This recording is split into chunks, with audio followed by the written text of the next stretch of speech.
गोटे द्रुतगामी ट्रक एक यात्रीवाही अटोको धक्का देबारु 2 जण अति गुरुतर होइछन्ति। एपरी दुर्घटना घटिछि ढेंकानाल कामाख्यानगर मुख्य रास्तार रेकुला गाँ रेलवे ओभरब्रिज निकटरे। गुरुतर होइथिबा ऑटो यात्री माने हेले कामाख्यानगर थाना रेकुला गाँर महेश्वर खटुआ और नीलमणि खटुआ। उभय ऑटो जुगे बाघुआ गाँ रे श्रमिक मानकु छाड़ी रेकुला गाँ को फेरुथुबा बेले सेमानक ऑटोको मुहामुही धक्का देइथिला गुटिए द्रुतगामी ट्रक।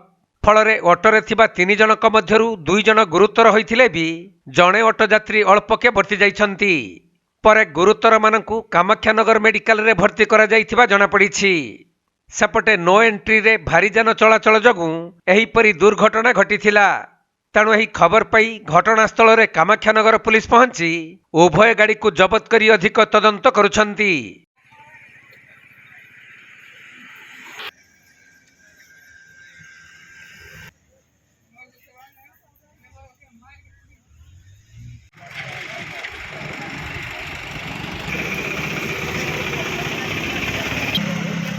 ढेंकानाल जिल्लारू असीम मिताब शतपथी रिपोर्ट कोणार्क लाइव।